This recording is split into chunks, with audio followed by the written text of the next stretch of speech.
Hello guys, good morning. मैं निर्भय sir एक बार फिर से आप लोग सभी का हमारे ऑनलाइन प्लेटफॉर्म ईडू फाइबर पे स्वागत है। तो मेरे दोस्त, मेरे भाई, मेरे बिहार के युवा नौजवान साथी जो बिहार में डीएलएड का प्रवेश परीक्षा पास करना चाहते हैं, उनके लिए बिहार विद्यालय परीक्षा समिति ने बिहार डीएलएड का फॉर्म निकाल दिया है। सेशन 2024 से 26 के सेशन में जितने लोग बिहार डीएलएड का कोर्स करना चाहते हैं, वो सभी लोग जल्दी जल्दी से जुड़ जाओ, जल्दी जल्दी से जुड़ जाओ। ना लेट करो, ना वेट करो, जल्दी जल्दी से सारे लोग लाइव आ जाओ। मैं बहुत ही बेहतरीन तरीके से आपको बारीकियों के साथ आपको हर एक चीज पढ़ाने वाला हूं और बताने वाला भी हूं। तो ना लेट करो, ना वेट करो, लगा दो आग पानी में और बना दो डीएलएड 2024-26 के क्वेश्चन को तूफानी में। तो मेरे दोस्त, जितने भी हमारे बिहार के युवा नौजवान साथी हैं जो बिहार डीएलएड प्रवेश परीक्षा को पास करना चाहते हैं, उनके लिए मैं अचूक दवा लेकर आया हूं। और अगर ये अचूक दवा आप आने वाले 1 से 1.5 महीने तक खा लोगे ना, तो कोई माई के लाल आपको बिहार डीएलएड एंट्रेंस एग्जाम को पास होने से नहीं रोक सकता। ये मैं दावे के साथ कहता हूं, क्योंकि पिछले साल हजारों हजारों में सिलेक्शन देने के बाद मैं इस साल आपके लिए बेहतरीन तरीके से तैयारी करवाने के लिए आया हूं। और उस तैयारी में सबसे पहले मैं आपको यह बताना चाहता हूं कि बिहार डीएलएड में मैथ के प्रीवियस ईयर क्वेश्चन कैसे आए थे। मैं उन बात चीजों को समझाते हुए आपको आगे बढ़ूंगा। तो जल्दी जल्दी से अपने हर एक दोस्तों को, हर एक भाइयों को, हर एक बहनों को एक बार लिंक को फॉरवर्ड कर दो, ताकि ज्यादा से ज्यादा बच्चे लाइव क्लास में जुड़ पाए, है ना। Yes, good morning all of you guys, good morning. मेरे बिहार की युवा नौजवान शक्ति में शक्ति है, पावर है, वो कुछ भी कर सकते हैं। ठीक है, तो देखिए, है ना, हर बार आने वाले क्वेश्चन है, मैं ऐसे ऐसे क्वेश्चन लेकर आया हूं जो हर एक बार डीएलएड के क्वेश्चन में आता रहा है और इस बार भी आएगा। भले आप एग्जाम ना देने जाओगे तो नहीं देख पाओगे, अगर चले गए ना तो देख लोगे। ठीक है, चलिए, तो सबसे पहले हम लोग समझेंगे। ये देखिए, क्या समझाते हुए हम आपको आगे बढ़ना चाहते हैं। यहां पर देखिए, ये देखिए, सबसे पहले जैसे ही आप देख रहे होंगे तो आपको सिलेबस नजर आ रहा है। किसी भी एग्जामिनेशन की तैयारी करने से पहले उस विद्यार्थी के चेहरे में, उस विद्यार्थी के दिमाग में यह पता चल जाना चाहिए कि भाई जिस एग्जाम की हम तैयारी कर रहे हैं उसका सिलेबस क्या है, ये तो रटा जाना चाहिए। तो आइए सबसे पहले सिलेबस के साथ मैं शुरुआत करूंगा और फिर आगे आपको आज मैथ का प्रीवियस ईयर क्वेश्चन लेकर जो आया हूं, 25 क्वेश्चन लेकर आया हूं। क्लास में शुरू से अंत तक बने रहना। अगर क्लास अच्छी लग रही हो, समझ में अच्छे से आ रही हो, तो चैनल को लाइक मत करना मेरे दोस्त, लाइक जरूर करना, लाइक मत करना भूलना। और अगर पहली बार आए हो तो एक बार चैनल को सब्सक्राइब भी कर लेना, बेल आइकन पे क्लिक कर लेना, क्योंकि यहां पर इन सारों सब्जेक्टों का बेहतरीन टीचर के साथ आपको तैयारी करवाई जाएगी। ठीक है ना, हर एक सब्जेक्टों का बेहतरीन तैयारी आपको करवाई जाएगी, है ना। एकदम एग्जामिनेशन के दिन तक आपको तैयारी करवाएंगे। तो देखिए, यहां पर आप देख पा रहे होंगे कि पहला जो पेपर है वो समान हिंदी का है और किसका है, उर्दू का। तो जो जनरल हिंदी रखना चाहेंगे, जो जनरल उर्दू रखना चाहेंगे, है ना, उनका जो पेपर होगा वो 25 क्वेश्चन होंगे टोटल, इसमें हिंदी से आएंगे और 25 अंक आपको दिए जाएंगे। यानी हिंदी से आने वाले टोटल प्रश्नों की संख्या कितनी होगी, 25 होगी। और हर एक क्वेश्चन 1 नंबर का होगा, तो आपको 25 नंबर मिल जाएंगे हिंदी में। नेक्स्ट उसी तरीका से आप देखो, दूसरे नंबर पे है मैथमेटिक्स, यानी कि गणित। गणित के भी टोटल 25 प्रश्न पूछे जाएंगे और मैं गणित आपको बेहतरीन तरीके से सिखाने वाला हूँ, रीजनिंग आपको बेहतरीन तरीके से सिखाने वाला हूँ। तो बने रहना डेली क्लास में शुरू से अंत तक, ताकि बिहार डीएलएड 2024 का जो एंट्रेंस एग्जाम है उसे आप पास कर पाओ बहुत ही बेहतरीन तरीके से। और मैं आपको सरकारी कॉलेज दिलाऊंगा। लोग तो प्राइवेट कॉलेज दिलाते हैं, मैं टंके की चोट पे कहना चाहता हूं कि मैं आपको सरकारी कॉलेज दिलाऊंगा, अगर आप मेरे साथ बने रहे शुरू से अंत तक। तब तो 25 क्वेश्चन आएंगे और 25 नंबर के आएंगे। साइंस की अगर मैं बात करूं तो साइंस से देखा जाए तो 20 क्वेश्चन आएंगे और आपको 20 नंबर के आएंगे। ठीक है, नेक्स्ट उसी तरीका से सामाजिक अध्ययन को देखो, सोशल स्टडीज को अगर देखा जाए तो 20 क्वेश्चन इनसे भी आएंगे और 20 नंबर के आएंगे। इसके बाद समान अंग्रेजी यानी कि जनरल इंग्लिश से क्वेश्चन आएंगे, टोटल कितने, 20 और 20 नंबर के आएंगे। नेक्स्ट वन देखिए, हमारा है लॉजिकल एंड एनालिटिकल रीजनिंग, यानी कि तार्किक एवं विश्लेषणात्मक क्षमता। इससे 10 क्वेश्चन आएंगे 10 नंबर का। इस प्रकार देखा जाए तो कुल प्रश्नों की संख्या 120 है और टोटल नंबर कितने आएंगे, 120। 120 प्रश्न रहेंगे, 120 नंबर का रहेंगे, ठीक है ना। तो ना लेट करते हैं ना वेट करते हैं, सीधे आज का जो मैथ का क्वेश्चन हम लेकर आए हैं 25 का 25 क्वेश्चन को शुरू से अंत तक देखना, बेहतरीन तरीके से समझाता चला जाऊंगा। क्लास अच्छी लगे तो लाइक ठोकते रहना, सब्सक्राइब करते रहना और दूसरों को भी फॉरवर्ड करो मेरे दोस्त। क्यों?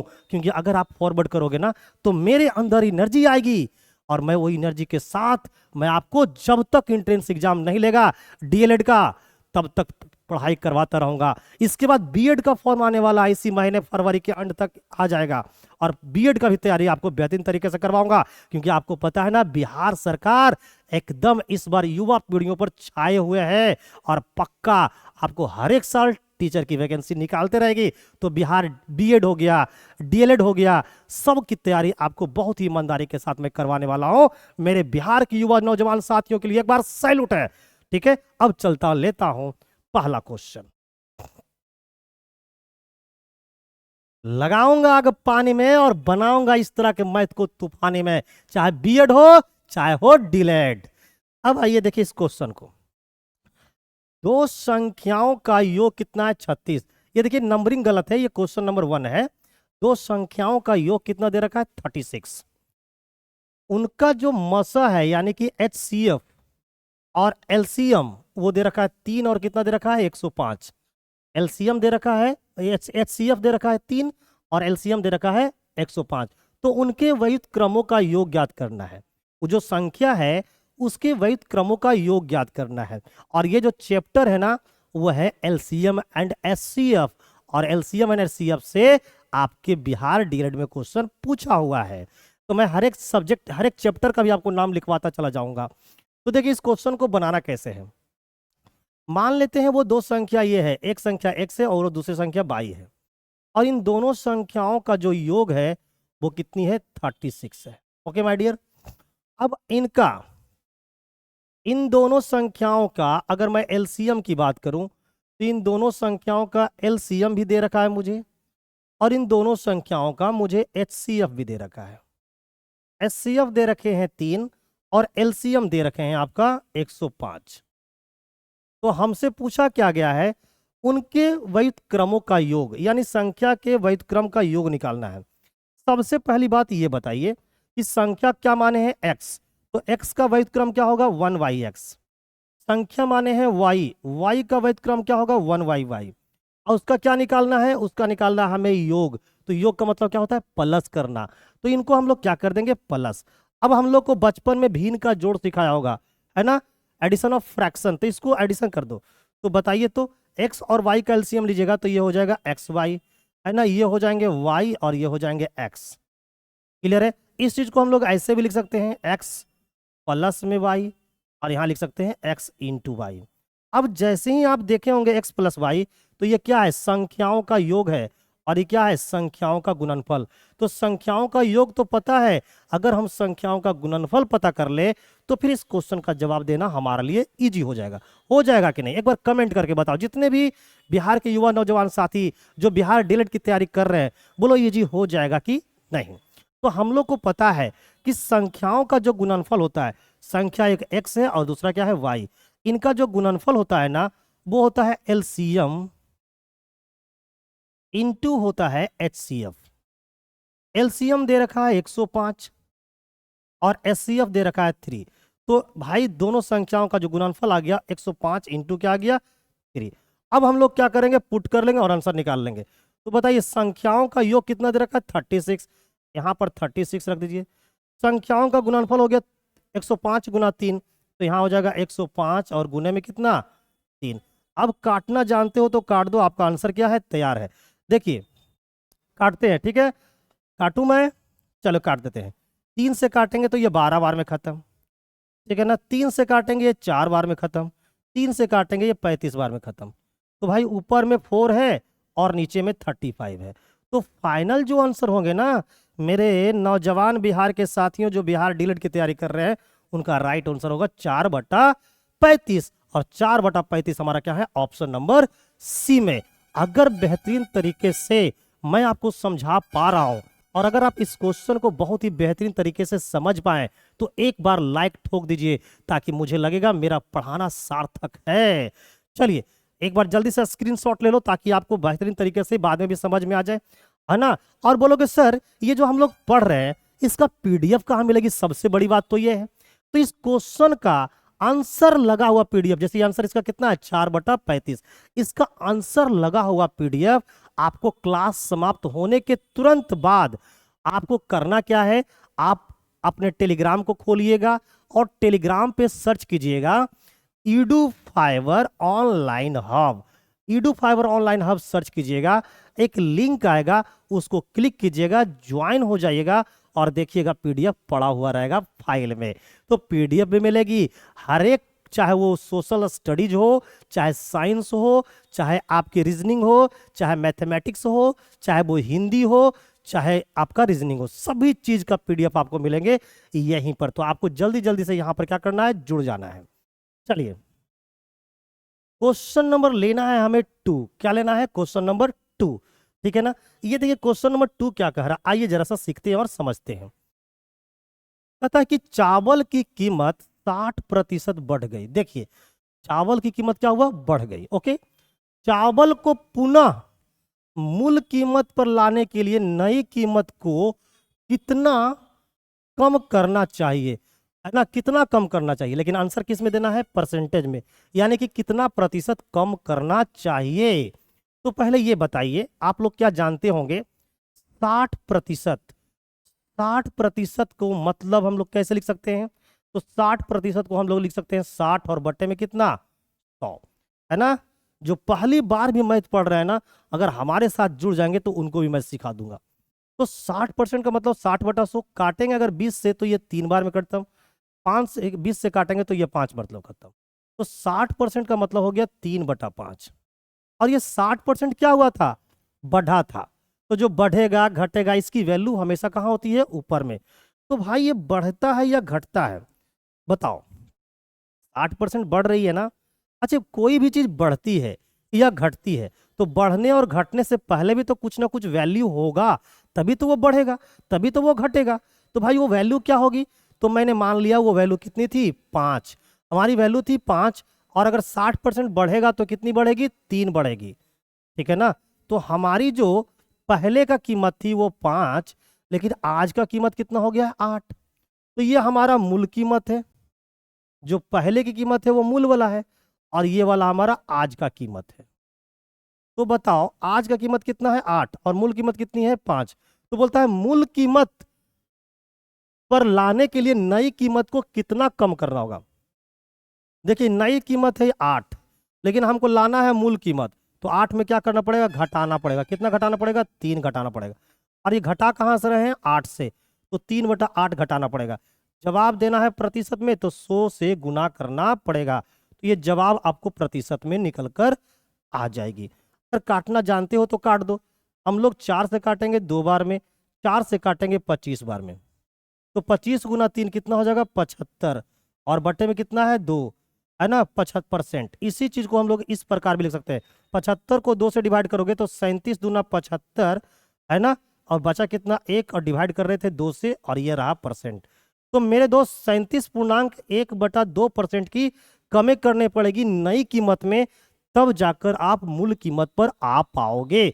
तो भाई 37/1/2% की क्या करनी पड़ेगी, कमी करनी पड़ेगी। ये माइनस साइन ये इंडिकेट करना पड़ रहा है कि हमें क्या करना पड़ेगा, कमी करना पड़ेगा। क्लियर है। तो भाई 60% अगर कीमत बढ़ जाएगी तो हमारा कीमत 5 से कितना हो जाएगी, 8 हो जाएगी। और हम चाहते हैं मूल कीमत पर वापस आना, तो भाई नए कीमत में क्या करना पड़ेगा, हमको 3 की कमी करना पड़ेगी। और ये कमी कहाँ से करना पड़ेगा, 8 से करना पड़ेगा। तो भाई फ्रैक्शन में कितने की कमी करनी पड़ेगी, तो भिन्न में कमी करनी पड़ेगी 3/8 की। लेकिन जवाब हमें देनी है प्रतिशत में, तो भिन्न को प्रतिशत में लाने के लिए हम लोग क्या करते हैं, 100 से मल्टीप्लाई कर देते हैं। ठीक है, ठोक दो एक बार लाइक, समझ में आई तो। चलिए next question number 3। Question number 3 में बोल रहा है कि एक वस्तु को 20% लाभ पर बेचा गया।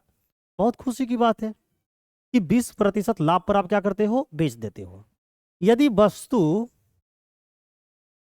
को 25% लाभ पर बेचा जाता, लीजिए हम लोग पहले बेचते थे 20% के लाभ पर, लेकिन बोल रहा है आज की 25% लाभ पर बेचा जाता तो उससे 35 रुपये अधिक आमदनी होती। किससे? पहले वाले से। तो भाई 35 रुपया अधिक आमदनी होते तो पूछा है तो वस्तु का लागत मूल्य ज्ञात करें। आइए इसको बेहतरीन तरीके से समझते हैं। देखिए ये कोई चीज है, ये कोई चीज है, इसे हम लोग पहले बेचते थे आपको 20% के लाभ पर। अब बताओ इसी चीज को आज बेच रहे हैं 25% के लाभ पर।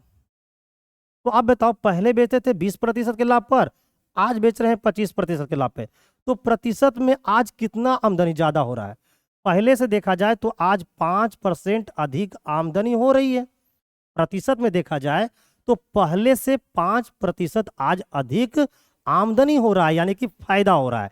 जबकि रियल में देखा जाए तो पहले से 35 रुपया अधिक आमदनी हो रही है। जो 5% की जो वैल्यू निकल के आएगी वो 35 रुपया निकल कर आएगा। हमें बताना है वस्तु का लागत मूल्य। आज मैं आपको बता देता हूं कि प्रतिशत में किसी भी वस्तु का जो कॉस्ट प्राइस होता है ना वो 100% होती है। कितनी होती है? 100%। यानी फाइनली हमें 100% की वैल्यू निकालनी है। तो करना क्या है? 100% की वैल्यू निकालनी है। तो भाई भाई 100 का कैसे मान निकालेंगे? ऐसे देखिए, कैसे? ऐसे ऐसे कैसे? ऐसे ऐसे कहाँ? यहाँ देखो 5 है ये, और ये कहाँ 100, इसका कितना गुना है? तो आप बोलोगे सर 20 गुना है। यानी कि 5% को अगर 20 से गुना करोगे तो 100% निकल जाएगा। तो अगर उसी तरीका से इस घर हम लोग 35 को 20 से गुना कर देंगे तो 100% की मान निकल जाएगी। तो 35 दूना 70, यानी उस वस्तु का जो कॉस्ट प्राइस है वो हमारा कितना है? 700 रुपया है। 700 रुपया है। राइट आंसर हमारा ऑप्शन नंबर बी हो जाएगा। क्लियर है? राइट आंसर हमारा क्या हो जाएगा? ऑप्शन नंबर डी हो जाएगा। तो एग्जाम में इस टाइप के क्वेश्चन को बनाने के लिए बिल्कुल पेन नहीं उठना चाहिए, पेन उठना नहीं चाहिए। लेकिन अगर पहली बार पढ़ रहे हो तो पहले सीखना पड़ेगा। लेकिन अगर दूसरी बार ये क्वेश्चन मिले तो देखो कैसे बनाएंगे, एग्जामिनेशन हॉल में कैसे बनाएंगे। देखो पहले बेचते थे 20% के लाभ पर, आज बेच रहे हैं 25%। कितना एक्स्ट्रा पे बेच रहे हैं? 5% एक्स्ट्रा पर बेच रहे हैं, यानी कि 5% ज्यादा लाभ ले रहे हैं। और आज कितना ज्यादा ले रहे हैं? 35%।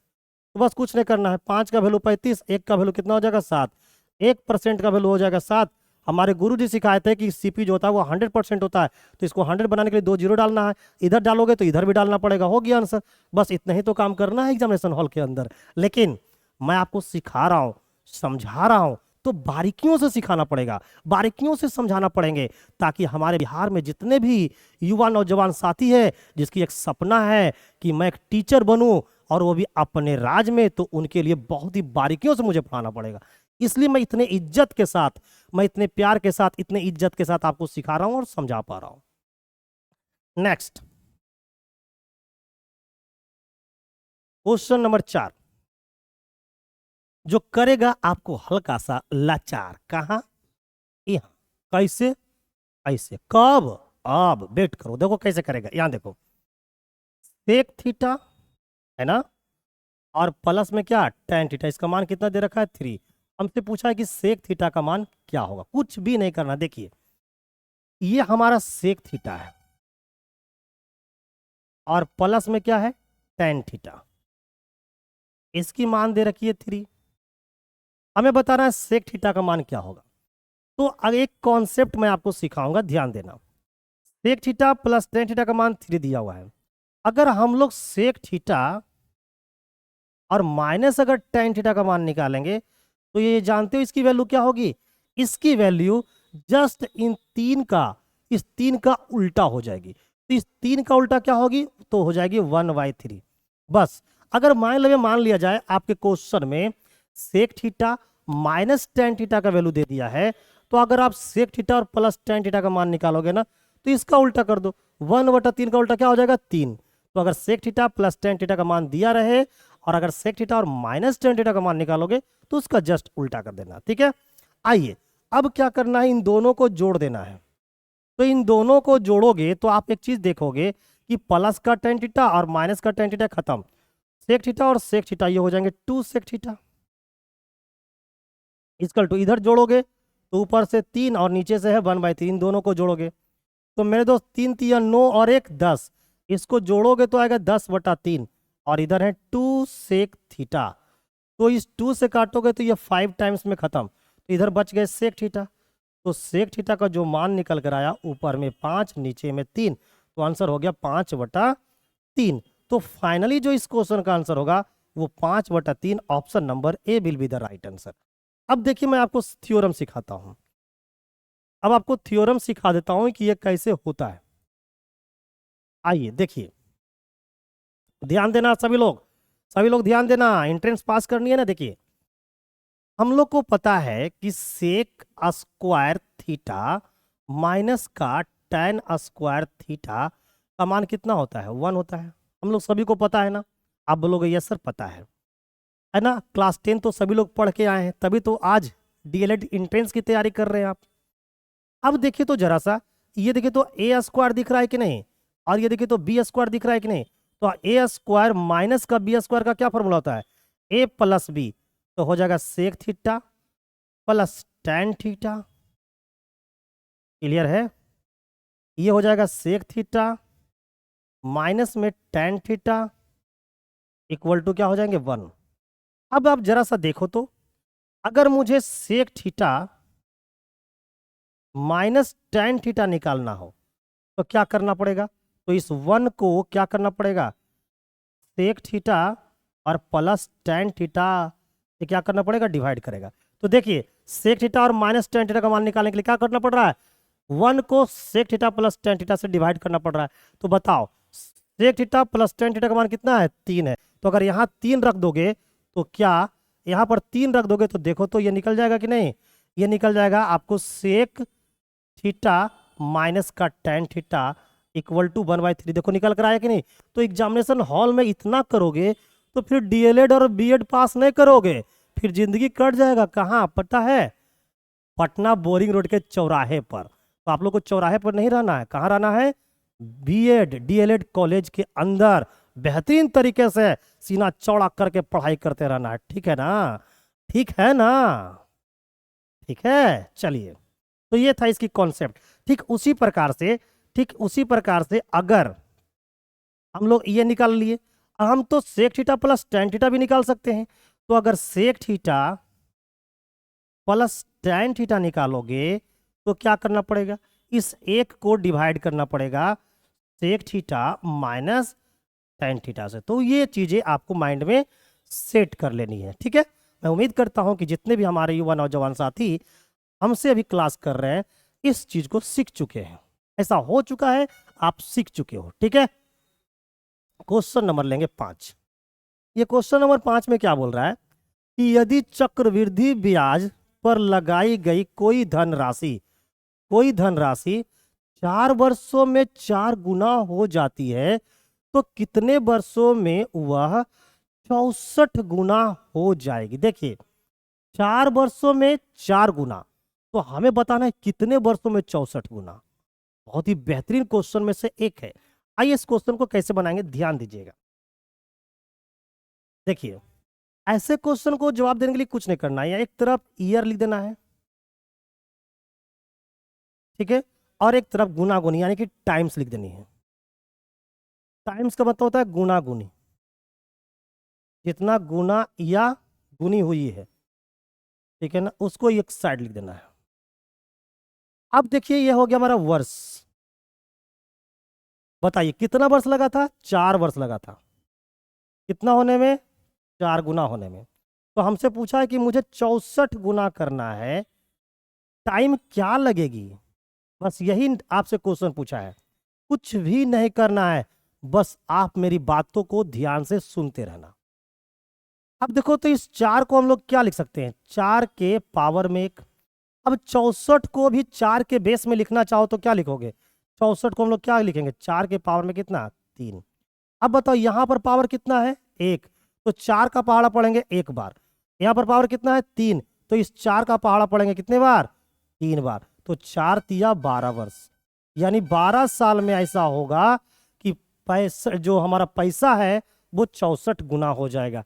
राइट आंसर हो जाएगा हमारा option number B will be the right answer. तो जब भी ऐसा कोई क्वेश्चन रहे तो पहले इस रूप में बेस के रूप में लिख दीजिए। अब यहाँ देखो पावर कितना है, 1, तो इस 4 का पहाड़ा पढ़ें कितने बार? एक बार।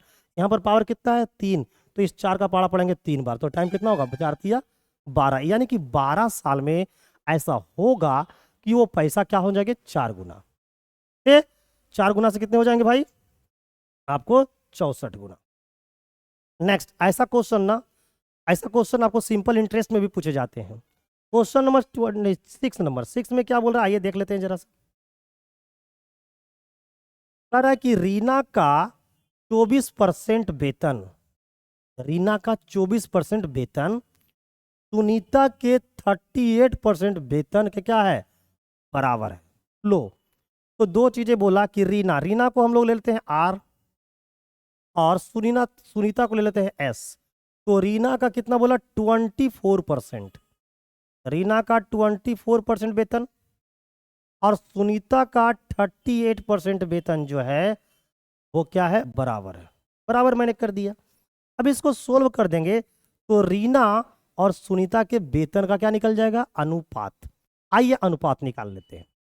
परसेंट से परसेंट खत्म, 2 से काटेंगे 12 बार में, 2 से काटेंगे 19 बार में, तो यहां हो जाएगा 12R और यहां हो जाएगा 19S। तो ये R का मतलब रीना है और S का मतलब सुनीता है। अब हम निकाल लेंगे इन दोनों का I का क्या? अनुपात। तो रीना इधर है ना, तो इसकी वैल्यू हो जाएगी इधर वाला। ये बात याद रखना कि जब दो वेरिएबल आपस में बराबर रहे तो इधर वाला वेरिएबल का वैल्यू इधर वाला और इधर वाला वेरिएबल का वैल्यू इधर वाला। ओके, तो देखिए रीना इधर है तो इसका वैल्यू इधर वाला, सुनीता इधर है तो इसकी वैल्यू इधर वाला। तो रीना का वैल्यू हो गई 19 और सुनीता का वैल्यू हो गई 12।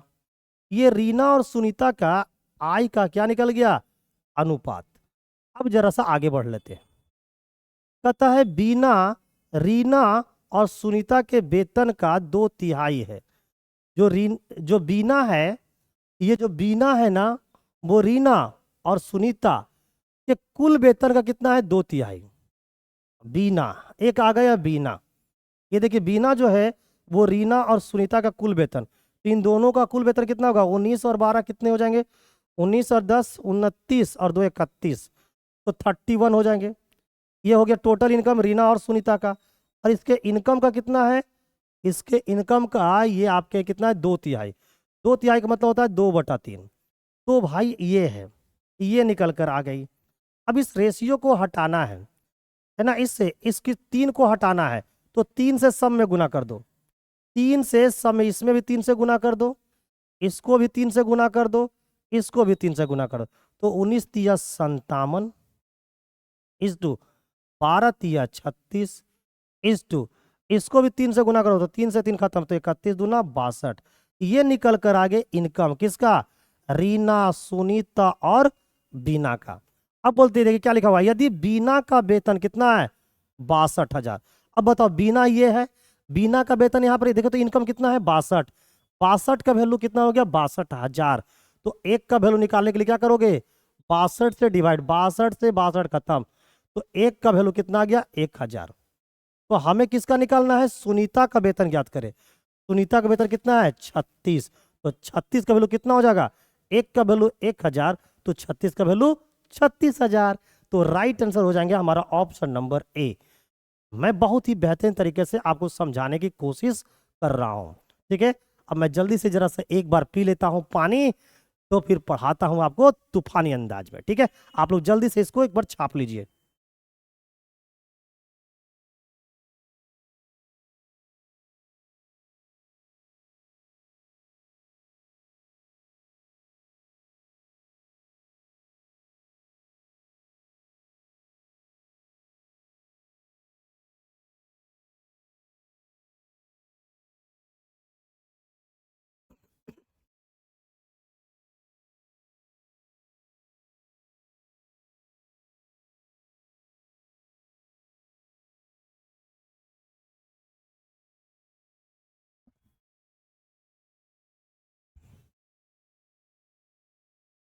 चलिए, उम्मीद करता हूं कि आप बहुत ही बढ़िया तरीके से इसको क्या कर लिए होंगे? लिख लिए होंगे।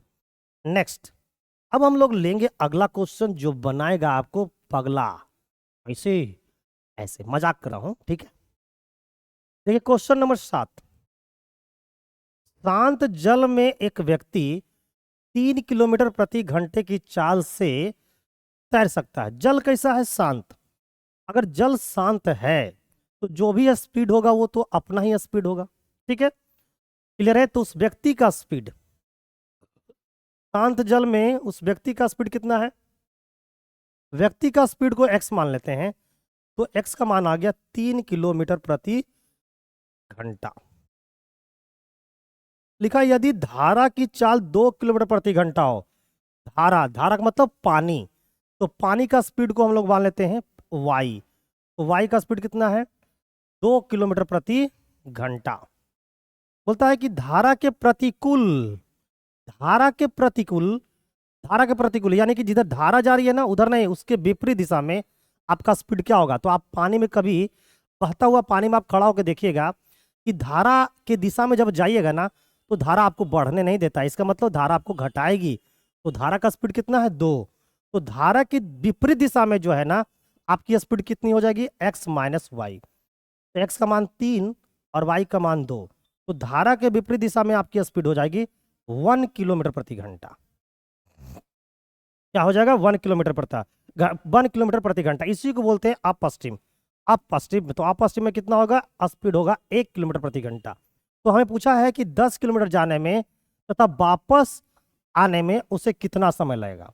तो जाओगे धारा के प्रतिकूल 10 किलोमीटर जाने में और 10 किलोमीटर आने में, तो जाओगे तो प्रतिकूल, लेकिन आते समय तो धारा के दिशा में आओगे ना, तो धारा के दिशा में स्पीड क्या होगा? दोनों जुड़ जाएंगे। तो भाई जुड़ जाएगा तो x प्लस वाई हो जाएंगे। तो जोड़ दो, 3 और 2 कितने हो जाएंगे? 5 हो जाएंगे। तो आते समय जो स्पीड होगा वो 5 होगा, और आते समय स्पीड जो होगी उसको बोलेंगे डाउन स्ट्रीम।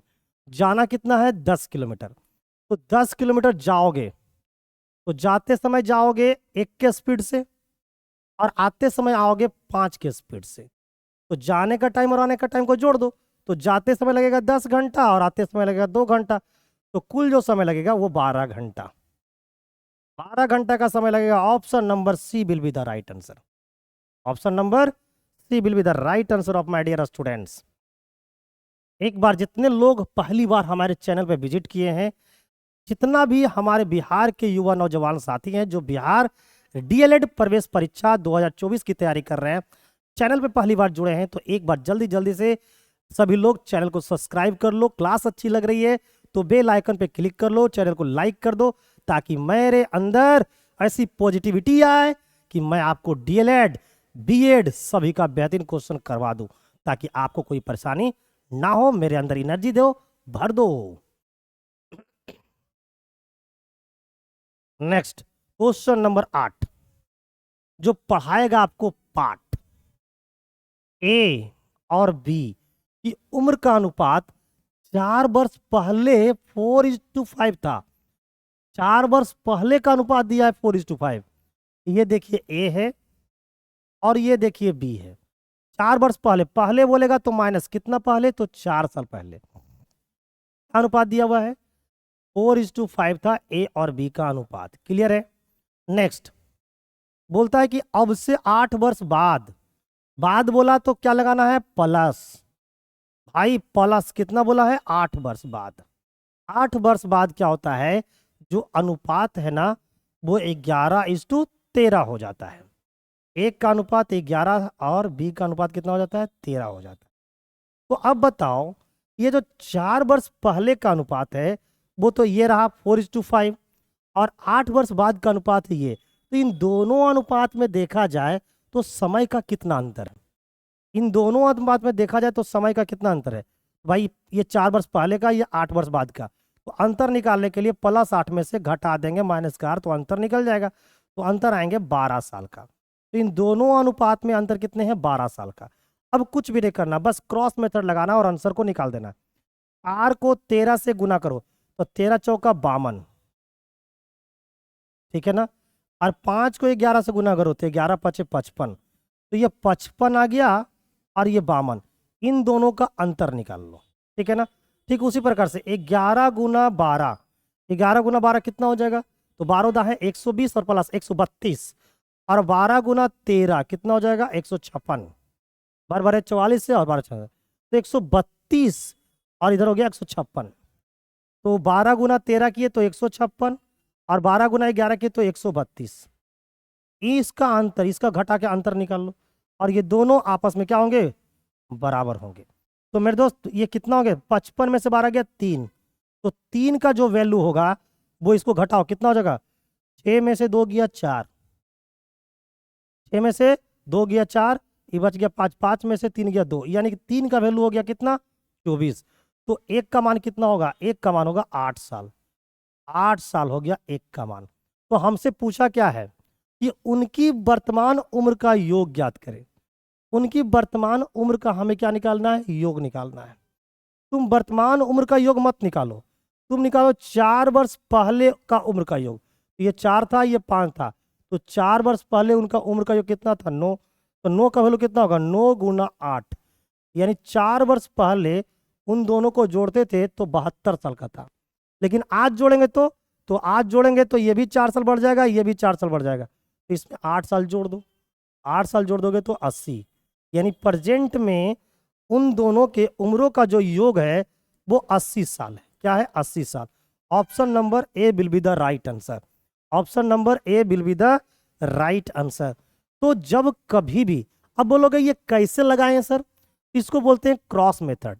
क्रॉस मेथड तब हम लोग लगाते हैं जब ये देखिए हमारा पहले वाला अनुपात है और ये बाद वाला अनुपात है, तो पहले वाला अनुपात और बाद वाला अनुपात कि अगर बीच की गैपिंग पता हो, बीच का क्या हो, गैपिंग पता, तो आप आसानी से क्रॉस मेथड का इस्तेमाल कर सकते हैं। और क्रॉस मेथड ऐसा नहीं समझना कि सिर्फ एज के क्वेश्चन को सोल्व करने के लिए लगा सकते हैं, इसका इस्तेमाल टाइम एंड वर्क में भी होता है, ठीक है ना। इसका इस्तेमाल टाइम एंड वर्क में भी, इसका इस्तेमाल हम लोग करते हैं, आपको टाइम एंड वर्क में भी कर सकते हैं। ये बहुत सारे क्वेश्चन नहीं बनते, कुछ कुछ क्वेश्चन टाइम एंड वर्क का, रेशियो एंड प्रोपोर्शन में इसका इस्तेमाल हम लोग कर सकते हैं। बहुत बेहतरीन कॉन्सेप्ट है ना। प्रॉफिट एंड लॉस में भी इसका कॉन्सेप्ट का इस्तेमाल कर सकते हैं। तो पहले कॉन्सेप्ट को जानोगे तभी ना इस्तेमाल कर पाओगे, है ना। पहले विश्वास नहीं करना पड़ता है, पहले इस्तेमाल करना पड़ता है, बाद में विश्वास करना होता है। तो पहले देखो आप लोग क्या कर रहे हो, मुझे इस्तेमाल कर रहे हो, और जब डीएलएड पास कर जाओगे ना तो मुझ पे विश्वास करना स्टार्ट कर दोगे, ठीक है। चलिए नेक्स्ट क्वेश्चन नंबर 9। एक त्रिभुज के तीनों कोनों का मापों का जो अनुपात है वो 3:4:5 है। सबसे बड़े कोनों की माप क्या होगी। हम लोग को पता है कि ये त्रिभुज है ना जी, और त्रिभुज का ये वाला कोण ए है, ये वाला बी है, और ये वाला सी है। तो कोण ए, कोण बी, कोण सी, इसका जो अनुपात दिया हुआ है वो दिया हुआ है 3:4:5। आप बता सकते हैं इन तीनों कोनों का योग क्या होगा। तो इन तीनों कोनों का जो योग होगा वो 4, 3, 7 और 5 12 होगा। लेकिन हम लोग को पता है कि किसी भी त्रिभुज के तीनों कोनों का योग जो होता है वो 180 डिग्री होता है। तो 12 का वैल्यू कितना हो जाएगा, 180 डिग्री। तो भाई एक का मान कितना होगा, तो एक का वैल्यू हो जाएगा 180 और बट्टे में 12। इसको काटोगे तो कट जाएंगे 15 बार में, तो एक का मतलब हो गया 15 डिग्री। हमसे पूछा कि सबसे बड़े कोण क्या होंगे। तो भाई रेशियो में सबसे बड़ा कौन है, ये, तो ये सबसे बड़ा कोण होगा। तो इस 5 का वैल्यू कितना होगा, एक का वैल्यू अगर 15 है तो 5 का वैल्यू हो जाएगा 5 गुना 15। तो जो सबसे बड़ा कोण होगा त्रिभुज का वो 75 डिग्री का होगा। इसलिए राइट आंसर हमारा हो जाएगा option number A will be the right answer, ठीक है। A will be the right answer of this question, okay. Next, उम्मीद करता हूं कि आप लोग सीख रहे हैं। Question number 10। क्वेश्चन नंबर 10 में क्या बोला, देखिए लिखा हुआ है कि प्राकृतिक संख्याओं में 6 के पहले 8 गुणनजों का औसत ज्ञात करें। एवरेज से बहुत बढ़िया बढ़िया क्वेश्चन आपको डीएलएड बीएड के एग्जाम में देखने को मिलते हैं। तो 6 के पहले हमको 8 गुणन निकालना है। तो ये तो छोटा सा चीज है। तो आप बोलोगे 6 का 8 गुणन, तो पहला हो जाएगा 6, दूसरा हो जाएगा 12, तीसरा हो जाएगा 18, तीसरा हो जाएगा, चौथा हो जाएगा 24, पांचवा हो जाएगा 30, छठा हो जाएगा 36, सातवां हो जाएगा 42 और आठवां हो जाएगा 48। ये 6 के पहले 8 गुणनज है। 6 के पहले क्या है 8 गुणज है, इसका निकालना है औसत। तो सबको जोड़ के टोटल कितने कितने संख्या 1 2 3 4 5 6 7 8, सबको जोड़ के 8 से डिवाइड कर दोगे आंसर आ जाएगा। यानी अगर हम लोग 6 को जोड़ दे 12 के साथ, 6 12 18 24 30 36 42 और किसको 48, इसको जोड़ के और टोटल कितनी संख्याएं हैं 8, 8 से डिवाइड कर दोगे आंसर आ जाएगा। लेकिन इस क्वेश्चन को ऐसे बनाने लगोगे ना तो फिर जिंदगी कहाँ कटेगी, बोरिंग रोड के चौराहे पे। तो बोरिंग रोड के चौराहे पे जिंदगी नहीं काटना है, कहाँ काटना है, बिहार के टॉप मोस्ट डीएलएड कॉलेज में। तो उसके लिए देखो मैं तरीका कितना एडवांस बता रहा हूँ, सीखना। ये कितना बेहतरीन तरीका बता रहा हूं, ध्यान देना सभी लोग। देखिए कैसे बनाएंगे। किसी भी मान लिया जाए एक्स के n गुणनजों का अगर औसत निकालना है,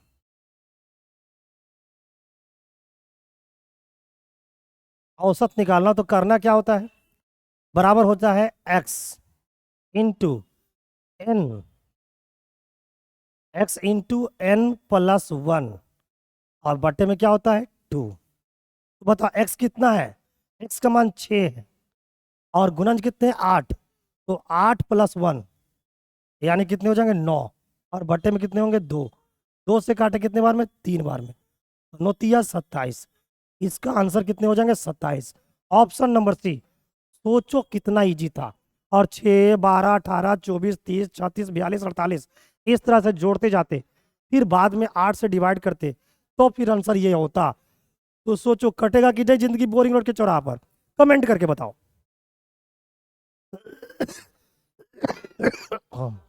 सॉरी मेरे दोस्त, करेगा ना, ऐसे बनाओगे ना तो बिहार के टॉप मोस्ट डीएलएड कॉलेज में कटेगी जिंदगी आपकी। और जिस तरीका से पहले बना रहे थे ना उस तरह से आपकी जिंदगी अच्छी जगह नहीं कटेगी। तो हमें अच्छे अच्छे तरीकों से क्या करनी है, मैथ को बनानी है। क्वेश्चन नंबर 11, क्वेश्चन नंबर 11 में बोल रहा है कि ये दिया गया है क्या है, आपको वैल्यू दे रखा है और इस वैल्यू में पूछा है कि इकाई का अंक क्या होगा। तो किसी भी वैल्यू का इकाई का अंक इस बात पे डिपेंड करती है कि उस वैल्यू में जो जो नंबर इस्तेमाल किए गए हैं उसका इकाई का अंक क्या है। तो इसमें इस्तेमाल किए जाने वाले 4 है, तो इसका इकाई अंक 4 है।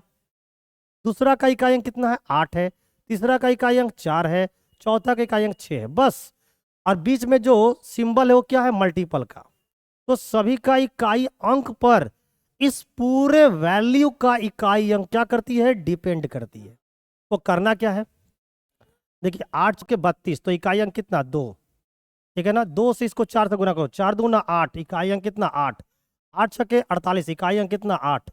तो इस पूरे का जो इकाई अंक होगा ना वो 8 होगा। बस इस तरह से आपको निकाल लेना है इस क्वेश्चन में। तो इकाई अंक इस क्वेश्चन का कितना होगा 8 होगा। क्लियर है। नेक्स्ट, टोटल 25 क्वेश्चन का सेट लेकर आया हूं मैं। तो 25 क्वेश्चन आपको मैं बहुत ही बेहतरीन तरीके से करवाने वाला हूं, हमारे साथ जुड़े रहिए। देखिए क्वेश्चन नंबर 12 में क्या बोल रहा है कि एक आयत की लंबाई और परिधि का अनुपात 2:7 है। परिधि बोले तो परिमाप, आयत का क्या परिमाप, आयत का परिमाप, लंबाई और उसकी परिमाप का अनुपात 2:7 है। तो आयत की लंबाई और चौड़ाई का अनुपात क्या होगा ये बताना है। हम लोग को पता है कि ये आयत है, आयत की क्या बोला लंबाई, तो ये आयत की लंबाई है और ये परिमाप है। तो आप बताओ तो आयत की लंबाई क्या होती है, एल होती है, परिमाप क्या होता है 2 इंटू एल प्लस का बी होता है। तो मेरे प्यारे मित्र बताओ, देखिए तो इसको सोल्व करोगे तो क्या आएगा 2l प्लस 2b। क्लियर है ना, ये होगा। और ये क्या है l। अब इस देखो तो ये l जो होता है इसका दुगुना इसमें क्या है जुड़ा हुआ है ना, परिमाप में इस लंबाई का दुगुना इसमें जुड़ा हुआ है। तो यहाँ पर लंबाई और परिमाप का अनुपात 7 है। क्या है? 7। इसका मतलब इसका दुगना इसमें जुड़ा हुआ है। तो अगर इसका दुगना कितना होगा? 4। अगर इसमें से 4 हम लोग क्या कर दे? हटा दे। तो भाई अगर इसमें से हम लोग 4 घटा देंगे तो चौड़ाई का दुगना निकल जाएगा। चौड़ाई का क्या निकल जाएगा? दुगना। देखो चौड़ाई का क्या निकल जाएगा? दुगना। तो भाई दो दूना 4, 4 इसमें घटा देंगे तो चौड़ाई का क्या निकल जाएगा? डबल। यानी 2v का वैल्यू कितना हो जाएगा? 3। तो b का मान कितना आ जाएगा? 3/2। b का मान 3/2। अब देखो लंबाई, लंबाई कितना है? 2 है। लंबाई कितना है? 2 है। और चौड़ाई कितना निकल कर आ गया? 3/2। तो इन दोनों का अनुपात क्या होगा? तो भाई 2 से गुना हो जाएगा 4 और ये कितना हो जाएगा? 3। तो लंबाई और चौड़ाई का अनुपात 4:3 हो जाएगा। 4:3 यानी ऑप्शन नंबर ए। ठीक है, ये कॉन्सेप्ट को उम्मीद करता हूं कि आप लोग सीख रहे होंगे, क्योंकि मैं बहुत ही बारीकी ढंग से आपको समझाने की कोशिश कर रहा हूं। आयत का परिमाप होता है 2 इंटू लंबाई प्लस चौड़ाई। तो परिमाप में क्या होता है? लंबाई का डबल जुड़ा हुआ होता है। परिमाप में क्या होता है? लंबाई का डबल जुड़ा होता है। तो परिमाप अगर 7 है और लंबाई कितना है? 2, तो इसका डबल कितना होता है? 4। तो इस परिमाप में से अगर 4 घटा देंगे तो लंबाई चौड़ाई का क्या हो जाएगा? डबल निकल जाएगा। तो भाई 7 में से 4 गया 3, और ये जो 3 होगा वो चौड़ाई का क्या होगा? डबल। चौड़ाई का क्या होगा? डबल। तो चौड़ाई कितना हो जाएंगे? 3/2। चौड़ाई निकल कर आ गया 3/2 और लंबाई कितना है? 2 है। तो अनुपात निकालेंगे तो 4:3 आ जाएगा। ऑप्शन नंबर ए आपका क्लियर और करेक्ट आंसर होगी। ठीक है, नेक्स्ट क्वेश्चन नंबर लेंगे 13। क्या लिखा हुआ है? ए और बी का अनुपात दे रखा है, बी और सी का अनुपात दे रखा है। हमसे पूछा है ए बी सी का अनुपात क्या होगा? ए बी सी का अनुपात क्या होगा? कुछ भी नहीं करना है। देखिए ये ए है, ये बी है और ये सी है। ए बी का अनुपात दे रखा है 11 और 7। बी सी का अनुपात दे रखा है 5 और 19। तो 5 और 19, और हमको निकालना है ए बी सी का अनुपात। कुछ भी नहीं करना है, अब सीधे सोल्व कर देना। देखिए कैसे, यहां पर देखिए इसके आगे का पड़ोसी खाली है तो इसी को डाल दो। यहाँ पर देखिए इसके आगे के पड़ोसी खाली है तो इसी को डाल दो। फिर सामने सामने गुना कर दो। 11 को 5 से गुना करेंगे 55, है ना। 7 को 5 से गुना करेंगे 35, 19 को 7 से गुना करेंगे 133। तो आंसर होगा हमारा 55, 35, 133। 55, 35, 133 ऑप्शन नंबर ए, है ना। तो ये था हमारा रेशियो एंड प्रोपोर्शन का क्वेश्चन। ऐसा भी क्वेश्चन आपके बिहार डीएलएड, बिहार बीएड के पेपरों में देखने को मिला है। क्लियर है? नेक्स्ट क्वेश्चन नंबर आपको 14। 14 में क्या बोला? बिंदु पी रेखाखंड ए बी का मध्य बिंदु है। देखिए बिंदु जो पी है वो एक लाइन है, एक रेखाखंड है जिसका नाम है ए बी। उसका कौन सा? मध्य बिंदु। मध्य बिंदु मतलब मिडिल पॉइंट है। ठीक है, पी के निर्देशांक दे रखा है ना, -1, 1, और ए का निर्देशांक दे रखा है 4, 3। तो बिंदु बी का निर्देशांक ज्ञात करें। कोऑर्डिनेट जियोमेट्री, कोऑर्डिनेट जियोमेट्री से आपके पेपर में क्वेश्चन आते हैं। तो इस क्वेश्चन को कैसे बनाएंगे, आइए पहले कॉन्सेप्ट को सीखिए। देखिए मान लिया जाए एक लाइन सेगमेंट इस प्रकार से है। ए एक लाइन है और इस लाइन का नाम रखा गया ए बी। ठीक है ना। इसके मध्य बिंदु, मध्य बिंदु मतलब समझते हो? इसका मध्य बिंदु मान लो पी है। मध्य बिंदु का मतलब होता है कि ए से पी की लंबाई जितनी होगी उतना ही लंबाई बी से पी को होगा, तो ये मध्य बिंदु होगा। यानी यहां से यहां की लंबाई और यहां से यहां का लंबाई क्या है? बराबर है। क्लियर है ना। ए का कोऑर्डिनेट को हम लोग मान लेते हैं x1, y1। बी का कोऑर्डिनेट को मान लेते हैं x2 और क्या मान लेते हैं? y2।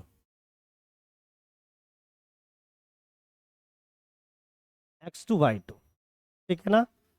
और ये मिडिल पॉइंट का कोऑर्डिनेट को मान लेते हैं x, y। तो मिडिल पॉइंट का कोऑर्डिनेट निकालने के लिए क्या करते हैं ये सीखिए। जब कभी भी ये पॉइंट अगर मध्य बिंदु रहे तो मिड पॉइंट का कोऑर्डिनेट यानी कि पी का कोऑर्डिनेट, पी का कौन सा कोऑर्डिनेट? एक्स का कोऑर्डिनेट निकालने के लिए क्या करना है? बी का एक्स कोऑर्डिनेट और ए का एक्स कोऑर्डिनेट को जोड़ देना है। तो x1 प्लस x2 दोनों को जोड़ को क्या कर देना? आधा कर देना है। और अगर y का कोऑर्डिनेट निकालना है तो दोनों का y कोऑर्डिनेट को जोड़ के आधा कर देना है। तो y1 प्लस y2 और डिवाइड कर देना है 2 से, तो आपको मिड पॉइंट का कोऑर्डिनेट निकल कर आ जाएगा। हमारे क्वेश्चन में मिड पॉइंट कौन है, p का कोऑर्डिनेट दे रखा है -1 और -1, ये हो गया -1 और ये है 1। ए का दे रखा है 4, 3, बस पुट कर दो आंसर निकल जाएगा। तो देखिए तो x का मान कितना है -1, x1 का मान कितना है 4 है ना, x2 का मान नहीं दिया है तो यहाँ पर लिख दो x2 और बटे में कितना हो गया 2, 2 से इसको गुना करेंगे तो -2 इक्वल टू 4 और प्लस में x2, तो x2 का मान क्या हो जाएगा भाई, तो x2 का मान क्या हो जाएगा, ये 4 इधर जाएगा तो -4, तो x2 बराबर हो जाएगा -6।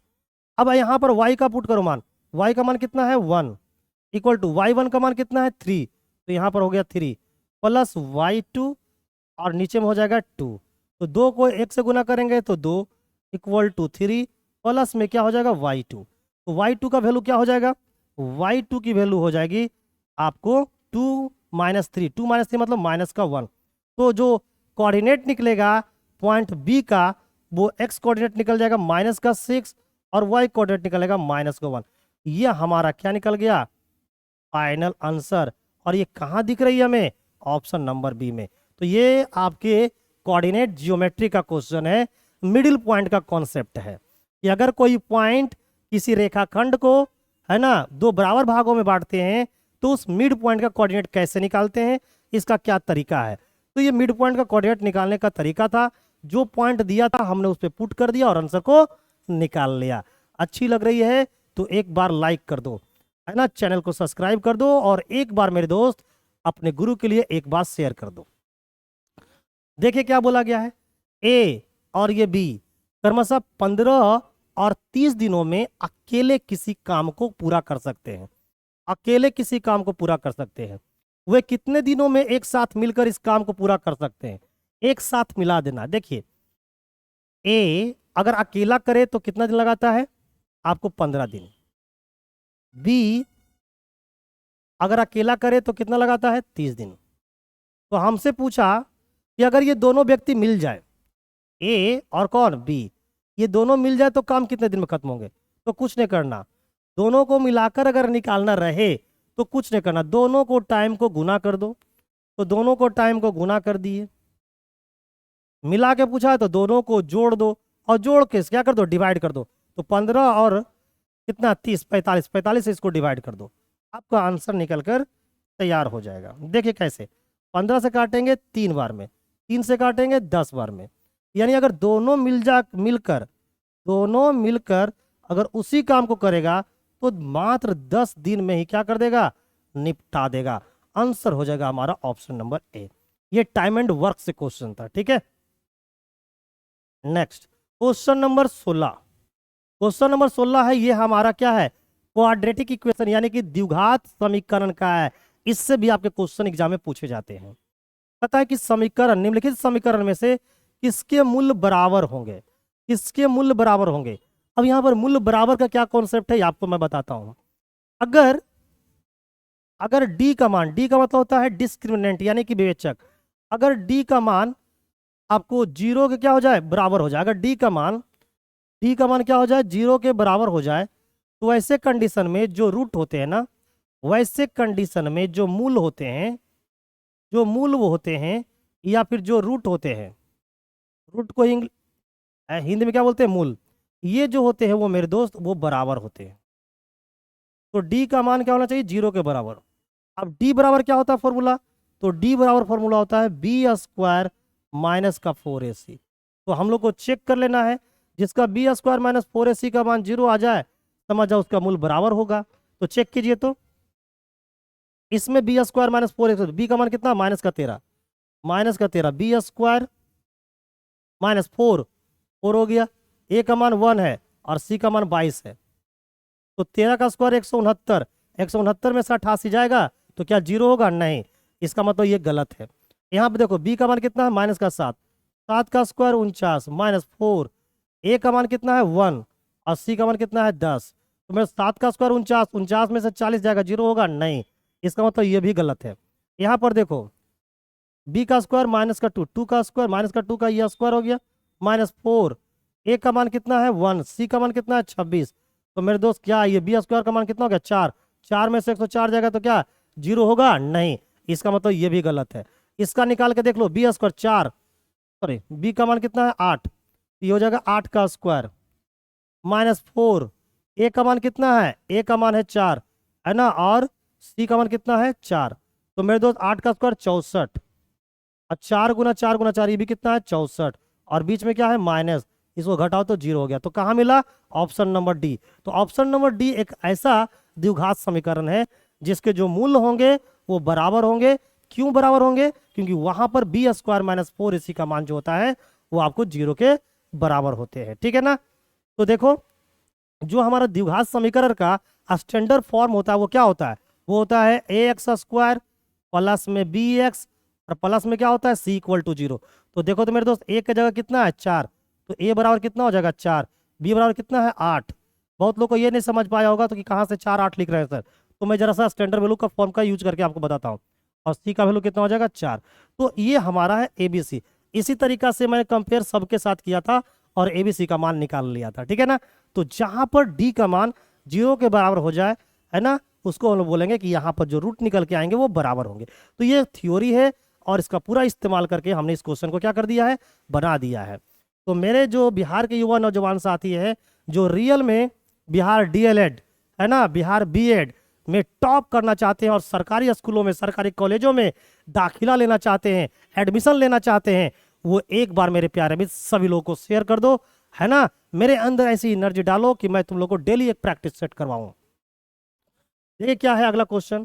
कहा गया कि अपनी समान चाल की तुलना में 3/4 चाल से चलते हुए एक व्यक्ति समान समय में 18 मिनट की देरी से कार्यालय पहुंचता है। सोच लो, समान समय यानी कि नॉर्मल टाइम से 18 मिनट देरी से पहुंचता है कार्यालय। कब? जब वो अपने समान चाल की तुलना में 3/4 चाल से चल रहा है। 3/4 चाल से चलते हैं तो 18 मिनट की देरी से पहुंचते हैं। कहाँ? कार्यालय। तो मेरे दोस्त, कार्यालय तो आज पहली बार तो नहीं गया होगे, आप लोग तो पहली बार नहीं हुए, कार्यालय तो लोग डेली जाते हैं ना, तो डिस्टेंस तो सेम ही होगा, डिस्टेंस तो वही होगा ना। तो मेरे दोस्त करना क्या है, ऐसे क्वेश्चन में डिस्टेंस क्या होते हैं? सेम होते हैं। जहां दिख जाए देरी या जहां दिख जाए पहले, आप समझ जाना कि क्वेश्चन में डिस्टेंस क्या है? सेम है। अब बताओ, 3/4 चाल से चल रहे हो, 3/4 चाल से चल रहे, इसका मतलब पहले आपका स्पीड कितना हुआ करता था 4, और आज आपका स्पीड कितना है 3। तो भाई स्पीड घटा दोगे और चलोगे उसी दूरी को तो टाइम तो ज्यादा लगेगा ही। तो देखो, पहले, और यहां लिख देते हैं आज। पहले जो आपका स्पीड था वो 4 था, आज आपका स्पीड है 3। स्पीड को बोलते हैं एस। डिस्टेंस जब सेम होता है ना, तो स्पीड का उल्टा क्या होता है? टाइम। तो टाइम जहां पहले 3 लगता था, आज टाइम वहां 4 लगेगा। तो बताओ तो, पहले टाइम 3 लगते थे, आज टाइम 4 लग रहे हैं, तो समय कितना ज्यादा लग रहा है? 1। जबकि रियल में देखा जाए तो टाइम कितना ज्यादा लग रहा है? 18 लग रहा है ज्यादा। तो हमका समान समय क्या है? समान समय यानी कि 3 है। बोलो, पहले कितना टाइम लगता था? 3। तो 3 का वैल्यू कितना होगा? 3 और गुने का 18, 18 तिया 54, यानी हमें लगती थी पहले वहां 54 मिनट पहुंचने में। ठीक है ना? लेकिन आज 4 का वैल्यू निकालोगे तो 18 चौके 72। तो जहां 54 मिनट में पहुंचते थे, आज 72 मिनट में पहुंच रहे हैं। ऐसा इसलिए क्योंकि आज जो हमारा चाल है वो समान चाल की तुलना में मात्र 3/4 है। क्लियर है? बस ये चीज आपको माइंड में क्या कर लेना है? सेट कर लेना है। नेक्स्ट, अगला क्वेश्चन नंबर लेंगे 18। क्वेश्चन नंबर 18 में क्या बोल रहा है कि किसी वृत्त की परिधि तथा व्यास का अंतर 150 है, मीटर है, तो वृत्त की त्रिज्या ज्ञात करें। देखिए, वृत्त का परिधि और वृत्त का व्यास दोनों में अंतर देखा गया है तो 150 का है, और हमें बतानी है कि वृत्त की त्रिज्या क्या है। कुछ भी नहीं क्वेश्चन में करना है। वृत्त की परिधि को, ये देखिए परिधि हो है, ये वृत्त की परिधि है, और ये वृत्त की क्या है, त्रिज्या है। तो बताइए वृत्त की परिधि क्या होती है, 2πr होती है। वृत्त की त्रिज्या क्या होता है, r। दोनों में अंतर देखा गया तो कितना है, 150। हम अगर r को कॉमन ले ले तो ये हो जाएगा 2π, और पाई का मान कितना होता है, 22/7, और माइनस का कितना हो जाएगा, 1, है ना। माइनस का कितना हो जाएगा, 1। हम लोग क्या कर लिए हैं यहाँ पर, तो r कॉमन ले लिए, इक्वल टू क्या हो जाएगा, 150। अब देखिए तो 22 दूना कितना हो गया, 44/7 -1 इंटू आर इक्वल टू 150। अब देखो क्या करोगे, 7 एकम 7, 44 में से 7 गया, कितना बचेगा, 44 में से 7 जाएगा तो मेरे दोस्त 7 बचेंगे। 44 में से 7 जाएगा तो कितने बचेंगे, 37, और 7 37 बचेंगे। अच्छा ब्यास का अंतर है, ओहो, व्यास का अंतर है, व्यास, वृत्त की परिधि और ये क्या है, व्यास। तो व्यास क्या होगा, तो व्यास होगा 2 × r, ठीक है ना। और इसका अंतर कितना दे रखा है, 150। तो ये भी 2r है, ये भी 2r है, तो 2r यहाँ भी है, 2r यहाँ भी है, तो 2r कॉमन ले लो, तो यहाँ बचेगा पाई। तो पाई का मान हो गया 22/7, और यहाँ हो गया 1, और इसकल टू हो जाएंगे 150। तो 7 एकम 7, तो 15 में से 7 गया, सॉरी 22 में से 7 गया, 15/7 इंटू 2r इक्वल टू 150। अब बताओ r का मान क्या होगा, सोल्व कर दीजिए। 15 दूना 30, 30 से काटेंगे 5 बार में, तो r का मान होगा 5 × 7। तो 5 × 7 कितना होगा, 35। तो r का मान जो हो जाएगा वो 35 हो जाएगा। राइट आंसर क्या हो जाएंगे हमारा, राइट आंसर हो जाएंगे option number B will be the right answer. तो अगर वृत्त की परिधि और व्यास में अंतर अगर 150 होगा तो वृत्त की त्रिज्या कितनी होगी, 35 मीटर। क्लियर है, एक बार कमेंट कर दो सारे लोग, जितने लोग हमारे क्लास को अभी तक देख रहे हैं, एक बार जल्दी से कमेंट कर दो क्लियर है या नहीं। Next question number 19। Question number 19 में बोला है कि एक समचतुर्भुज के विकर्ण क्रमशः 32 मीटर तथा 24 मीटर है, तो समचतुर्भुज का परिमाप क्या होगा, समचतुर्भुज का परिमाप क्या होगा। देखिए ये समचतुर्भुज है,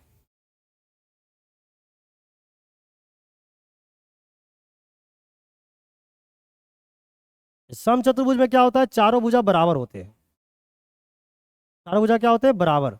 ये पहला विकर्ण हो गया और ये दूसरा विकर्ण हो गया, ये चारों भुजा क्या होगा, बराबर होगा। और ये पहला विकर्ण हो गया, इसको मान लो पहला विकर्ण, ये D1 हो गया, और जो रेड वाला है इसका नाम ले लो D2। तो भाई विकर्ण और भुजा के बीच एक क्या होता है, रेशियो होता है। क्या होता है कि 4 गुना साइड का स्क्वायर जो होता है, 4 गुना साइड का जो स्क्वायर होता है वो पहला वाला विकर्ण का स्क्वायर और दूसरा वाले विकर्ण के स्क्वायर के योग के बराबर होता है। ऐसा आपको है। तो अब बताओ तो D1 का मान अगर 32 मान ले तो ये 32 का स्क्वायर हो जाएगा, और D2 का मान अगर 24 मान ले तो ये 24 का स्क्वायर हो जाएगा, और ये हो गया हमारा 4a²।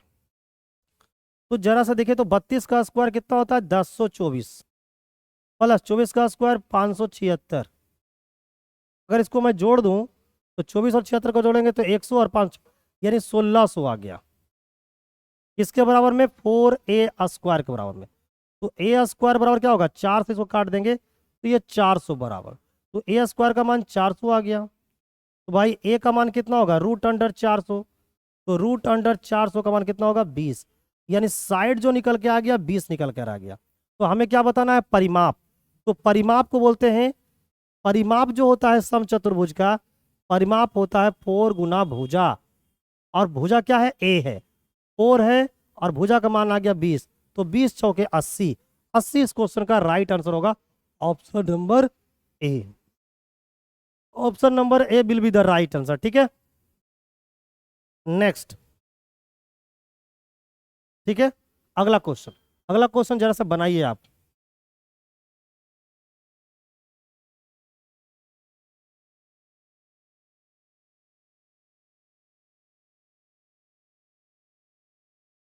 चलिए जल्दी से बताइए इस क्वेश्चन का राइट आंसर क्या होगा।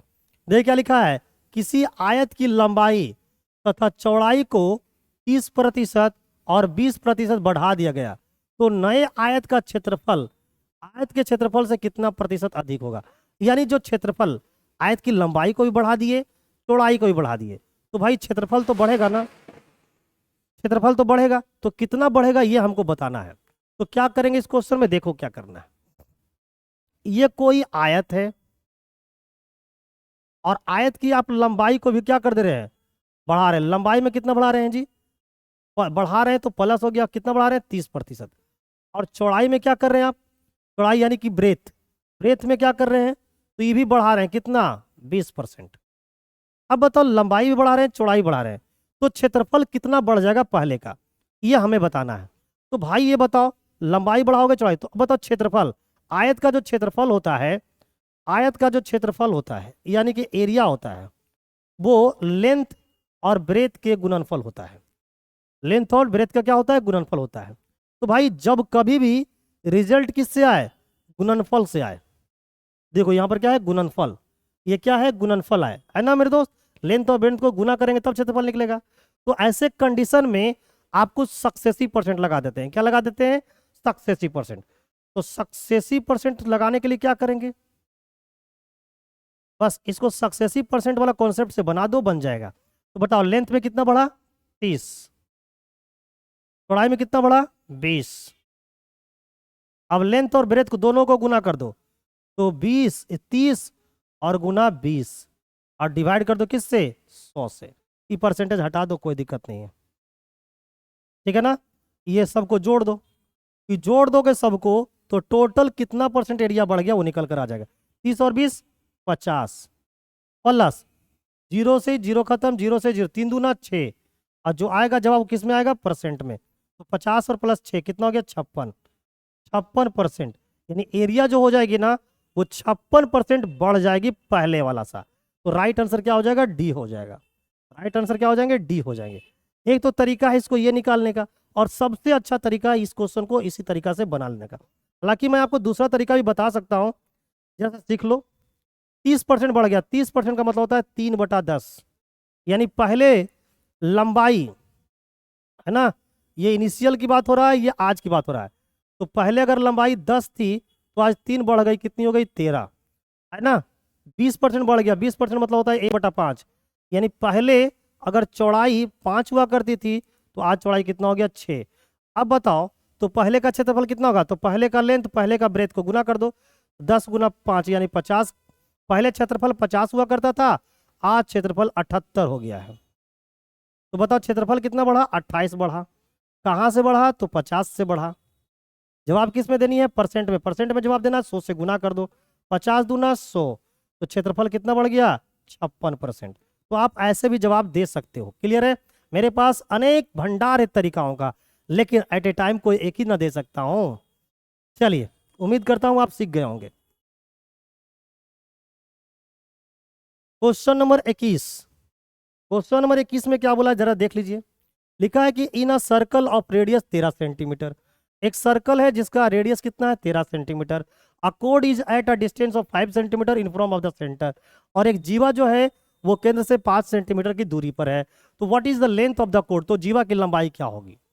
देखिए ये हमारा एक क्या है, वृत्त है, सर्कल है, इसकी रेडियस कितनी दे रखी है 13, है ना। और जीवा देखो ये है, और ये जीवा जो है वो सेंटर से 5 सेंटीमीटर की दूरी पर है, और जो त्रिज्या है वो कितना है 13 है। आप लोग सभी को एक कॉन्सेप्ट पता होगा, एक थ्योरम पता होगा कि जो जीवा है ना, केंद्र से अगर हम एक सीधी एक लाइन ड्रॉ कर दे, केंद्र से अगर हम एक सीधी लाइन ड्रॉ करें तो वो जीवा को 2 बराबर भागों में बांट देती है। और ये जो लाइन एकदम सीधी रेखा, एकदम सीधी रेखा जो 90 डिग्री पर हो, तो ये 90 डिग्री पर जो लाइन होती है ना वो क्या करती है, जीवा को 2 बराबर भागों में बांट देती है। तो अगर मैं इसको डी मान लूं, इसको ओ मान लूं, इसको ए मान लूं, इसको बी मान लूं, तो ए बी लाइन को जो डी है ना वो 2 बराबर भागों में बांट देगा। तो ए से डी तक की जो लंबाई होगी वही लंबाई बी से डी तक की होगी। अब देखो तो ये 5 है, ये 13 है।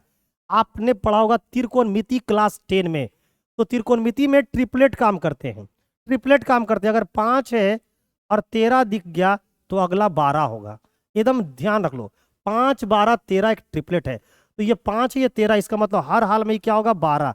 तो ए से डी का अगर लंबाई 12 है तो बी से डी का भी लंबाई क्या होगा, 12 होगा। तो ए से बी का लंबाई कितना होगा, 24 सेंटीमीटर। तो जो जीवा की लंबाई होगी वो 24 सेंटीमीटर होगा। Option number D will be the right answer. ये थ्योरम है, इसको सेट कर लेना माइंड में कि केंद्र से अगर जीवा पर, केंद्र से एक जीवा पर अगर एक लंब डाला जाए, एक परपेंडिकुलर लाइन डाला जाए, तो वो परपेंडिकुलर लाइन जो होती है वो जीवा को दो इक्वल भागों में क्या कर देती है, बांट देती है। जीवा को परपेंडिकुलर लाइन क्या करती है, दो इक्वल भागों में बांट देती है। क्लियर है। नेक्स्ट 25 क्वेश्चन का टारगेट था, 4 क्वेश्चन अभी भी बचे हैं। क्लास अच्छी लग रही है तो एक बार लाइक ठोकते रहना, लाइक ठोकते रहना, और मैं आपको पूरी एनर्जी के साथ बताता रहूंगा।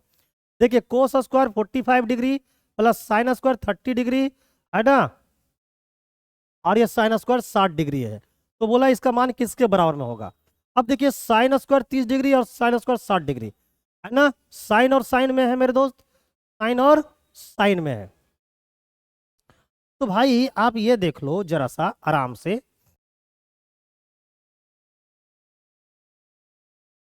तो बताओ जरा से, कोस 45 डिग्री का मान कितना होता है, कोस 45 डिग्री का मान होता है 1/√2, और इसका स्क्वायर है तो इसका स्क्वायर कर देंगे। प्लस साइन 30 का मान होता है 1/2, स्क्वायर है तो इसका स्क्वायर कर देंगे। माइनस साइन 60 डिग्री का मान होता है √3/2, स्क्वायर है तो स्क्वायर कर देंगे। देखिए √2 का स्क्वायर करोगे तो 1/2 आ जाएंगे, प्लस यहाँ हो जाएगा 1/4, माइनस √3 का स्क्वायर करोगे तो 3, 2 का स्क्वायर करोगे तो 4। अब इसका एलसीएम ले लो, तो एलसीएम लोगे तो कितना आएगा, 4। तो ये 2 दूना 4 हो जाएगा, ये 1 हो जाएगा, और ये कितने हो जाएंगे, 3। तो ये ऊपर में सोल्व करोगे तो कितना आ रहा है, 3, और 3 में से 3 गया तो 0, और 0 को किसी भी संख्या से डिवाइड करते हैं तो आंसर क्या आता है, 0। तो यहाँ पर सोल्व करने से क्या आ जाएगा, 0 आ जाएंगे। Option number C will be the right answer. Option number C will be the right answer of question number 22। Next question number 23 लेंगे। 23 में क्या बोल रहा है कि एक द्विघात समीकरण है, ये दे रखा है, इसके मूल क्या होंगे। हमको इसको मूल निकालना है, यानी कि x का वैल्यू निकालना है। और आप लोग को पता है ये द्विघात समीकरण है तो x का 2 मान निकलेगा। वो x का 2 मान कौन कौन होंगे ये बताना है आपको। आज मैं एक नया तरीका बताऊंगा मूल निकालने का, x का वैल्यू निकालने का स्पेशल तरीका बताऊंगा, और इसी तरीका से एग्जाम में बनाना, टाइम भी बचेगा और बना के बर्बाद भी कर दोगे। देखो कैसे, आओ। 15x² माइनस का 2x माइनस का 8 इक्वल टू 0 है। अब इसको सोल्व करके हमको x का 2 मान निकालना है। तो पहले क्या करना है, x² का कोफिशिएंट कौन है, 15, और ये क्या है 8, इन दोनों को गुना करो तो प्लस का 15 है ये, और ये माइनस का 8 है। गुना करो तो कितना आएगा, माइनस का 120। इस माइनस का 120 को तो ऐसे टुकड़ों में तोड़ो, इस गुना करेंगे तो माइनस का 120, और अगर अगर हम लोग घटाएंगे तो आना चाहिए माइनस का 2। तो क्या करोगे जी, तो ये लो 10 और ये लो 12, 10 को प्लस में रख दो और 12 को माइनस में रखो। दोनों को गुना करो माइनस का 120, और दोनों को अंतर निकालो, दोनों को घटाओ तो देखो कितना आएगा। दोनों को भाई अगर करेंगे तो मेरा कितना आ गया, अंतर निकालेंगे तो माइनस का 2 है। दोनों को जोड़ो, दोनों को जोड़ने से -2 आ रहा है, दोनों को गुना करने से माइनस का 120 आ रहा है। अब हमें देखना है कि x² का कोफिशिएंट कितना है, 15। तो 15 से इसको डिवाइड कर दो। देखो ये नई टेक्निक आपको मैं सिखा रहा हूँ, आपने क्लास 10th में ये नहीं पढ़ा होगा। तो देखो 5 से काटेंगे 2 बार में, 5 से काटेंगे 3 बार में।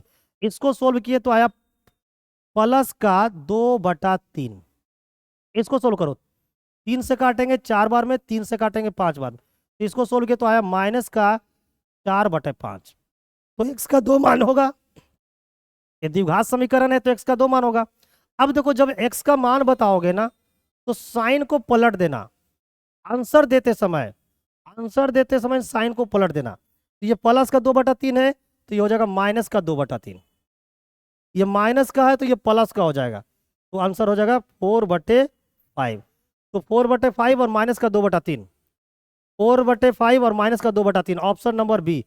इसके दो मूल कौन होंगे? तो एक होंगे -2/3 और एक होंगे +4/5। तो ये अंदाज से आपको बनाना है, करना कुछ भी नहीं है। एक्स स्क्वायर का कोफिशिएंट और ये सी वाला कोफिशिएंट, इन दोनों को गुना करके दो ऐसे टुकड़ों को तोड़ना है कि अगर जोड़े तो -2 और गुना करे तो 120। अगर एक्स स्क्वायर के साथ कोई कोफिशिएंट लगा हुआ है, कोई वैल्यू लगी हुई है, तो उस वैल्यू से इसको क्या कर देना? डिवाइड कर देना। ठीक है ना? आंसर देते समय क्या करना है? इसका साइन को उलट देना, बस यही तो काम करना है। नेक्स्ट क्वेश्चन नंबर लेंगे 24। देखिए 24, यदि cos थीटा का मान दे रखा है 7/25, तो हमसे पूछा है tan थीटा का मान क्या होगा। हम लोग को पता है कि cos थीटा का मान जो दिया है वो तो दिया है 7/25, लेकिन हम लोग को पता है कि cos थीटा का मान होता है b और बट्टे में क्या होता है h। तो ये b का मान है और ये h का मान है। अब देखो, ये देखिए, अगर ये थीटा है तो b का मान कितना है? 7। h का मान कितना है? 25। तो बताओ ये 7 है या 25 है? तो कितना आएगा? 24। आप लोग को ट्रिपलेट याद होना चाहिए। अगर आप लोग ट्रिपलेट याद कर लेते हो तो बहुत ही आसान होगा, है ना? आइए मैं आपको कुछ ट्रिपलेट लिखवा देता हूं।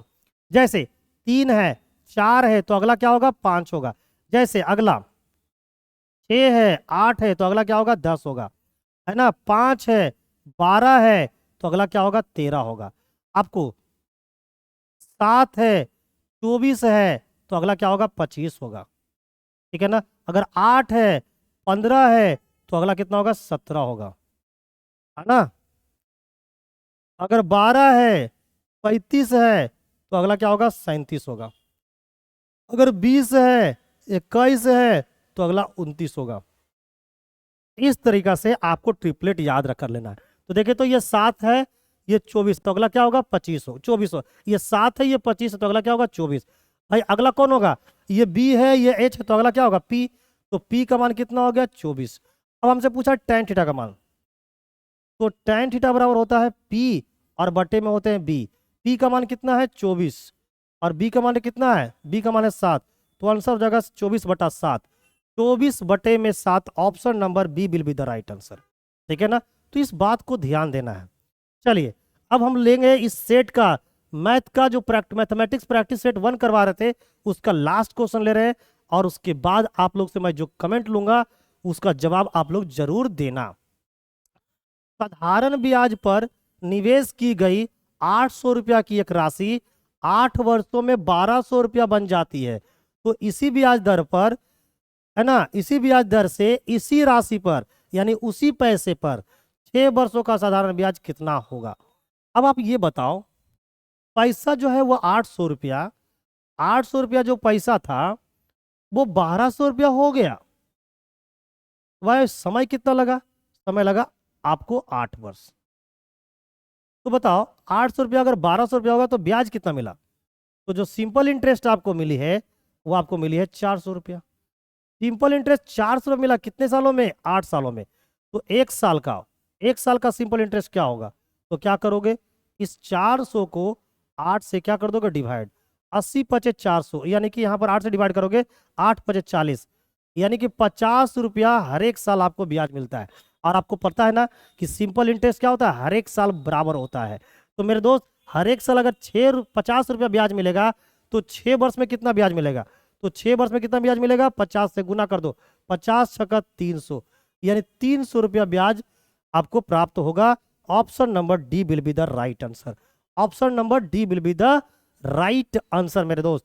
तो जल्दी जल्दी से कमेंट करके बताओ कि जो बिहार डीएलएड प्रवेश परीक्षा 2024 का जो मैं मैथ का प्रैक्टिस सेट 1 आप लोग को करवाया हूं वो कैसा लगा? कमेंट करके जरूर बताना। क्या आप लोग चाहते हो कि बिहार डीएलएड का, बिहार बीएड का जो एंट्रेंस एग्जाम 2024 में होने वाला है उसकी बेहतरीन तैयारी मैं सारे सब्जेक्टों का करवाता रहूं? अगर ये सब चाहते हो तो एक बार चैनल को क्या कर दो? लाइक बना दो, लाइक ठोक दो एक बार। और अगर हमारी क्लास आपको अच्छी लग रही है तो एक बार चैनल को सब्सक्राइब कर लेना, अपने दोस्तों को शेयर कर देना। और हाँ, मैं बता रखा हूं कि जो आज मैं पढ़ाया हूं, सिखाया हूं, सभी का पीडीएफ कहाँ मिलेगी? तो edu5ver ऑनलाइन हब के टेलीग्राम चैनल पे। आपको इसके लिए करना क्या है? अपना टेलीग्राम खोलना है, वहां पर Edu Fiver Online Hub search मारना है, जुड़ जाना है, ठीक है। और पीडीएफ क्लास के जस्ट बाद आपको अपलोड कर दी जाएगी। तो अब आपकी साइंस की क्लास, रीजनिंग की क्लास भी थोड़ी देर बाद आपको मिल जाएगी। Thank you, bye bye guys, bye bye.